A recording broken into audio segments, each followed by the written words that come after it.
kembali lagi di Poci Podcast Kelas C Inspiratif. Nah, gimana nih kabarnya sobat-sobat Poci? Semoga dimanapun sobat Poci berada selalu diberi kesehatan dan kebahagiaan ya. Nah, sebelum lanjut ke pembahasan yang lebih dalam, sebaiknya kita perkenalan dulu nih. Mbak kata patah, tak kenal maka tak sayang. Jadi perkenalkan, saya Sylvia Nugra Putri. Saya di sini akan memandu podcast kita pada episode ini. Nah, di sini telah hadir 3 narasumber kita. Nah, mungkin bisa nih Mbak perkenalan dulu. Nah, biasa apa sih namanya Mbak? Halo Sobat Poci, perkenalkan nama saya Fani Larasati, bisa dipanggil dengan Mbak Fani. Nah, mungkin selanjutnya Mbak, siapa sih Mbak namanya? Perkenalkan nama saya Wahyu Nadia Putri, biasa dipanggil Mbak ya.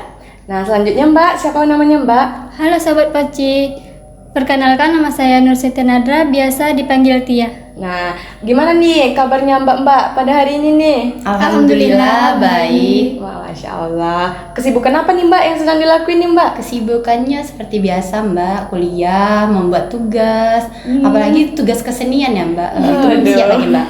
Proposal juga salah satunya. Aduh, puyeng ya? Iya, sangat Semoga pusing. kita doakan yang bersama-sama ya Sobat Poci, tugas-tugas narasumber kita ini diberi kemudahan gitu. Amin. Amin ya rabbal alamin.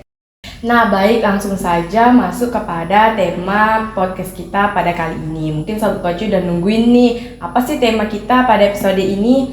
Nah, baik, tema kita pada episode ini adalah manajemen konflik interpersonal. Nah, sebelum masuk ke pembahasan yang lebih dalam, sebaiknya kita harus tahu dulu nih, apa sih konflik itu? Nah, mungkin bisa dijelaskan dengan narasumber kita.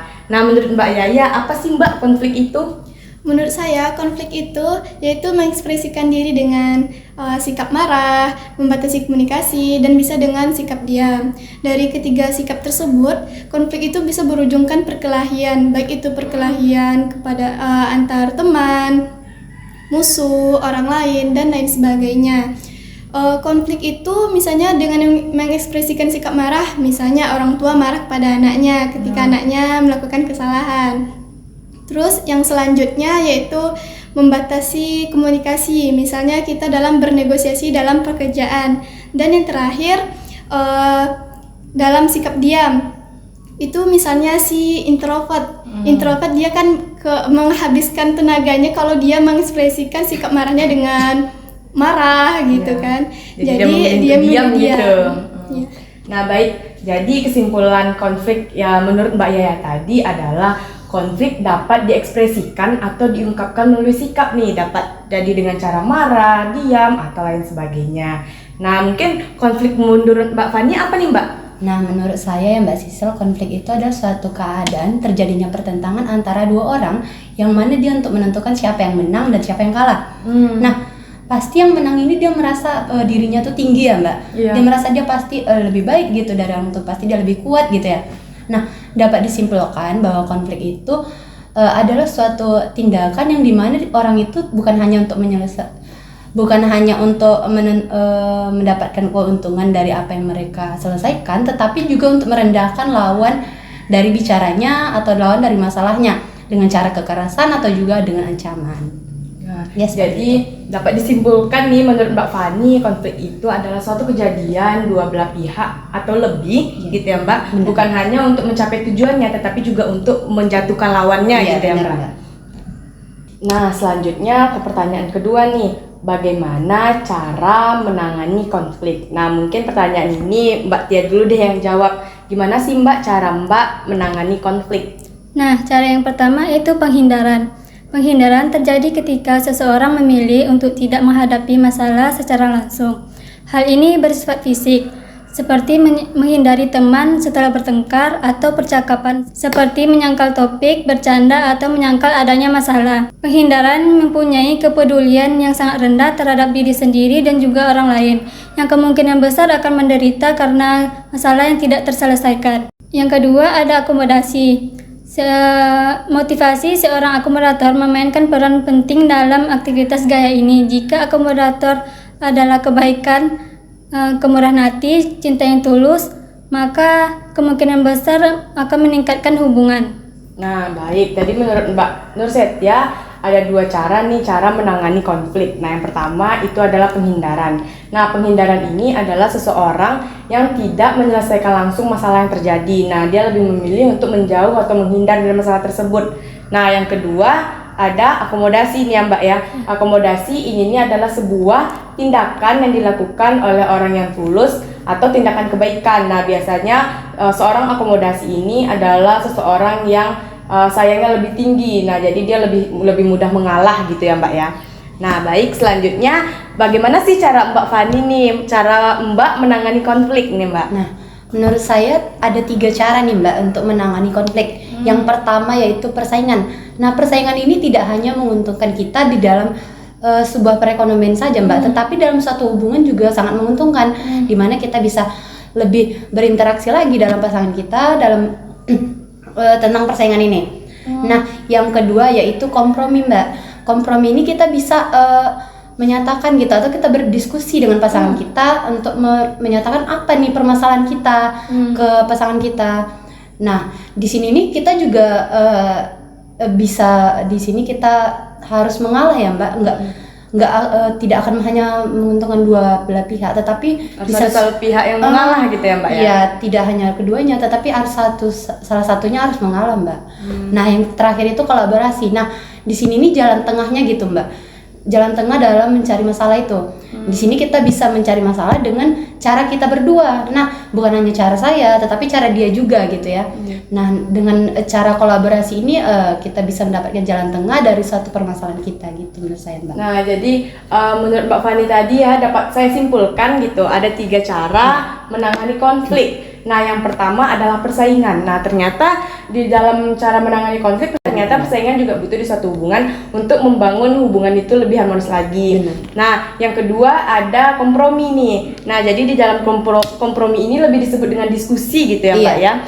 Diskusi mencari jalan tengahnya gitu. Nah, biasanya di dalam kompromi ini ada salah satu tujuan yang harus dikorbankan gitu kan Mbak. Nah, yang ketiga ada kolaborasi. Nah, mungkin ini cara yang paling baik nih ya Mbak ya, kolaborasi ini. Karena di kolaborasi adalah dengan cara melakukan dua tujuan sekaligus ya Mbak ya. Jadi bukan seperti kompromi tadi yang hanya dipilih salah satu, sedangkan di kolaborasi ini adalah menggabungkan 2 tujuan tersebut gitu. Pas banget nih untuk Sobat Poci yang memiliki masalah pada pasangannya, kolaborasi ini mungkin cocok nih untuk Sobat Poci. Bukan hanya cara saya atau cara kamu, melainkan cara kita gitu ya Mbak ya. Pertanyaan yang ketiga yaitu apa saja konflik yang sering terjadi pada sistem relasi. Nah, mungkin nih Mbak Yaya, apa saja sih Mbak konflik yang sering terjadi pada sistem relasi ini Mbak? Menurut saya, yaitu yang pertama adalah konflik yang saling melengkapi dan simetris, yaitu adalah menggunakan komunikasi yang asertif. Kemudian mereka saling mendengarkan dan saling bekerja sama untuk menyelesaikan permasalahannya. Contohnya yaitu digunakan dalam permasalahan rumah tangga. Terus misalnya tentang kerjasama tentang karyawan dengan atasannya gitu. Terus yang kedua yaitu konflik argumen serial, yaitu konflik yang dilakukan secara berulang-ulang mengenai hal yang sama, mulai dari hal-hal yang kecil yaitu contohnya tentang pekerjaan rumah tangga sampai ke hal-hal yang lebih besar lagi, yaitu misalnya penggunaan obat-obatan terlarang dan mungkin juga contohnya yaitu perselingkuhan. Nah, jadi dapat saya simpulkan konflik yang sering terjadi pada sistem relasi ini ada 2 menurut Mbak Yaya. Nah, yang pertama adalah konflik yang saling melengkapi dan simetris. Nah, ini biasanya terjadi pada dua belah pihak yang saling menyalahkan dan makin memperburuk keadaan gitu ya Mbak ya.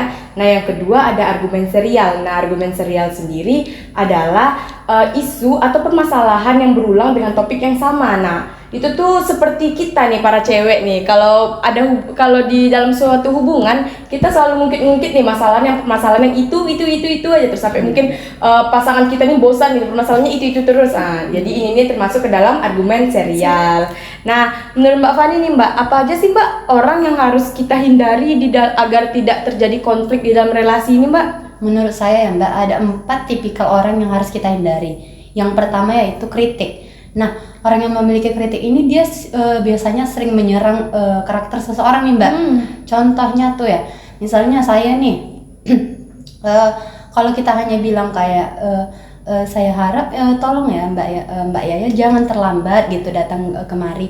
Nah, tetapi kalau serangan tentang karakter seseorang tuh misalnya gini, kok Mbak Yaya ini nggak matching nih sama kita berdua ya kan? Nah, yang kedua yaitu sikap defensif. Sikap defensif ini adalah reaksi dari seseorang yang mana dia tuh untuk melindungi dirinya dan dia tuh mengelak dari tanggung jawabnya gitu Mbak. Contohnya nih, misalnya saya mengomentari Mbak Tia nih, dia lagi masak. Dia terlalu banyak gitu memasuki garam ke dalam masakannya yang membuat masakan menjadi asin. Tetapi dia tidak setuju gitu ya dengan saya mengomentari dia menyerang saya balik dengan cara dia bilang gini ke saya, daripada Mbak nih memasak aja gosong gitu. Nah, yang ketiga yaitu penghinaan. Penghinaan itu ya itu tuh seperti kita tuh memberi komentar, merendahkan, menghina. Nah, ini nih sebenarnya tidak boleh ya kita kayak gitu. Misalnya kita berpura-pura nih, kita bilang, kamu nih kok cantik hari ini. Padahal dia tuh dalam hatinya nih, dia nih nggak seneng gitu. Jelek kali dia hari ini. Tapi dia ngungkapinnya dia bilang cantik. Nah itu udah sering banget ya terjadi pada saat sekarang. Kayak sarkas ya Mbak ya? Iya benar Mbak. Yang terakhir yaitu stonewalling. Nah stonewalling ini dimana seseorang itu dia menutup obrolan, tidak mau menyelesaikan masalah. Dia juga berdiam diri saja, tidak ingin menyelesaikan masalah tersebut. Nah, biasanya kalau dengan bahasa sekarang tuh sering banget kita bilang dengan silent treatment. Nah, seperti itu Mbak. Nah, jadi menurut Mbak Fani tadi nih, ada 4 tipikal orang yang harus kita hindari agar tidak terjadi konflik di dalam relasi nih. Yang pertama tadi ada kritik ya Mbak ya. Biasanya orang yang memiliki tipikal kritik ini suka menyerang ke personal seseorang gitu, langsung menyerang ke karakternya gitu ya Mbak ya. Nah, yang kedua ada sikap defensif. Nah, sikap defensif ini adalah orang yang melindungi dirinya dan menolak tanggung jawabnya. Biasanya orang-orang seperti ini yang suka mencari pembelaan terhadap dirinya gitu ya Mbak ya. Dia nggak mau disalahin, jadi mencari-cari kesalahan orang lain gitu ya kan. Nah, dan yang ketiga ada penghinaan nih. Betul yang dikatakan Mbak Fani tadi. Terkadang orang-orang tersebut suka melakukan penghinaan, tetapi dia tidak sadar kalau itu tuh menghina bagi orang lain gitu. Tadi yang kita sebut juga dengan sarkas ya, Sobat Poci semua. Nah, yang keempat ada stonewalling. Nah, stonewalling ini orang-orang yang menyukai silent treatment atau orang-orang yang menyukai menutup topik gitu, nggak mau memperluas topik gitu. Misalnya nih kalau ada teman kita yang baru datang nih, udah selesai gitu. Nah gitu ya Mbak ya. Nah pertanyaan selanjutnya, apa saja variabel dalam gaya konflik? Nah mungkin Mbak Nursetia nih, apa aja sih Mbak salah satu variabel dari gaya konflik? Nah, variabel dalam gaya konflik ini ada jenis kelamin. Beberapa penelitian menunjukkan bahwa laki-laki dan perempuan seringkali menghadapi konflik dengan cara yang berbeda. Perbedaan-perbedaan ini mungkin muncul pada masa remaja. Remaja laki-laki seringkali terlibat perkelahian verbal, perkelahian fisik, sedangkan perempuan seringkali menghadapi masalah seperti gosip, fitnah, dan pengucilan sosial. Nah, menurut Mbak Yaya apa aja nih Mbak salah satu variabel dalam gaya konflik nih Mbak? Kalau menurut saya, kalau gaya konflik itu bisa dinilai dari budaya. Misalnya, budaya dari Amerika Serikat dan Kanada itu sangat jauh berbeda dengan negara-negara Asia. Karena negara-negara Amerika dan Kanada itu menggunakan gaya konflik yaitu individualis. Yaitu mereka konfliknya secara individu. Sedangkan di negara-negara Asia kita menggunakan gaya konflik yaitu kolektivitas atau secara berkompromi atau saling bekerjasama satu sama lain. Nah, tadi sudah Sobat Poci dengarkan bukan? Ada 2 variabel dalam gaya konflik. Nah, yang pertama ada jenis kelamin. Nah, ternyata jenis kelamin ini juga mempengaruhi konflik ya Mbak ya. Nah, di jenis kelamin ini laki-laki biasanya menghadapi konflik secara fisik nih, yang kayak tawuran, berkelahi gitu. Nah, sedangkan yang perempuan ini kan suka berkumpul nih kan. Nah, jadi kalau berkumpul itu udah ada lah yang namanya bercerita-bercerita. Itu yang sering kita sebut nih gosip gitu ya kan. Ngerumpi. Nah, ngerumpi Mbak. Nah, jadi di dalam gosip atau rumpi tersebut sering terjadi kesalahpahaman. Nah, atau yang bisa disebut tadi apa Mbak, fitnah ya Mbak ya. Nah, sering terjadi fitnah atau kesalahpahaman. Nah, ini bisa menyebabkan konflik. Nah, tadi yang seperti disampaikan Mbak Yaya juga, ada yang namanya budaya ya Mbak. Nah, orang Amerika dan Kanada sana menggunakan gaya komunikasi individualis. Nah, mereka lebih suka individual nih, sendiri-sendiri. Sedangkan kita orang Asia lebih menggunakan gaya kompromi, suka bekerja sama antara satu dan yang lainnya. Nah, sampailah kita di penghujung pertanyaan, bagaimana cara menangani masalah. Nah, mungkin ini pertanyaannya cocok kali ya buat Sobat Poci yang ada di rumah atau Sobat Poci dimanapun kalian berada yang sedang memiliki masalah dengan pasangan, keluarga, atau lain sebagainya. Nah, mungkin Mbak Fani nih Mbak, bagaimana sih Mbak cara menangani masalah nih Mbak? Nah, menurut saya cara menangani masalah yang pertama yaitu kita menentukan dulu kebutuhan kita itu apa. Pasti kita pikir dulu dalam diri kita, oh kita butuhnya apa. Nah, setelah kita tahu apa kebutuhan kita, baru kita membagikannya ke orang lain. Kita bercerita ke orang lain, kita bercerita ke orang tua, keluarga, teman, atau juga bisa juga dengan pasangan. Nah, tapi sebelum kita bercerita, kita juga harus melihat dulu waktu dan tempatnya. Jangan pula pas kita bercerita dia lagi emosi, dia lagi marah, dia Nanti lagi ngamuk pula ya Mbak ya, nggak diladenin ya Mbak ya. bad mood dia nanti Mbak. Nah, yang ketiga yaitu kita mendengarkan juga apa masalah dia. Kita juga jangan hanya kita saja yang ingin didengar, tapi kita juga harus mendengarkan masalah orang. Nah, yang keempat yaitu kita menghasilkan solusi. Nah, di sini kita sama-sama mencari solusi ya dari permasalahan kita berdua. Nah, yang kelima yaitu evaluasi solusi. Di sini kita mencari solusi yang paling terbaik dari yang kita cari tadi. Baru kita selanjutnya baru kita menerapkan solusi dari yang kita dapat. Nah, ya kita harus melihat nih apakah solusi ini memang betul-betul yang terbaik, apakah solusi ini betul-betul bisa menyelesaikan masalah kita berdua. Nah, kalau sudah dapat itu solusinya, baru kita menindaklanjuti solusinya. Menurut saya sih gitu Mbak. Nah, gitu nih Sobat Poci. Jadi ada 7 cara untuk menangani masalah. Yang pertama adalah menentukan apa nih kemauan kita gitu ya Mbak ya. Bener. Karena kan kita sebagai cewek nih kemauan kita banyak kan. Jadi kita harus tentuin dulu nih kemauan kita apa, kebutuhan kita nih apa gitu ya kan Mbak.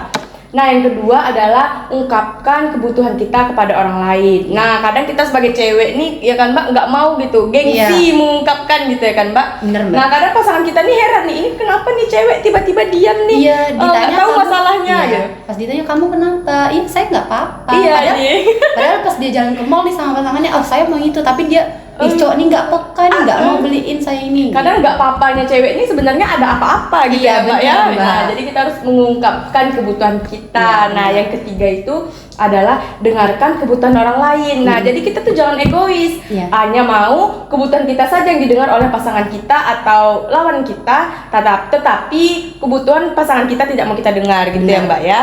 Nah, yang keempat adalah hasilkan solusi. Nah, hasilkan solusi ini dari kebutuhan-kebutuhan tadi, apa aja sih solusi-solusi yang sekiranya bisa untuk mencapai tujuan kita gitu ya Mbak ya.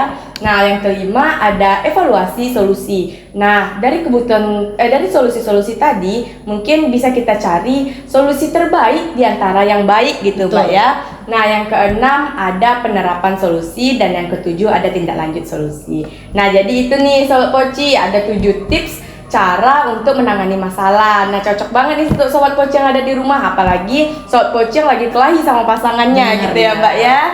Nah, itu dia nih tadi materi podcast kita pada episode ini, yaitu manajemen konflik interpersonal. Nah, semoga apa yang disampaikan oleh pemateri kita bisa dapat diserap baik oleh Sobat Poci yang ada di rumah nih. Jadi yang buruknya jangan diambil ya Sobat Poci. Nah, itu dia tadi. Sebelumnya saya berterima kasih nih kepada pemateri-pemateri kita yang telah meluangkan waktu pada hari ini. Sama-sama juga Mbak Sampai Sisil. jumpa di podcast selanjutnya. See you and bye-bye.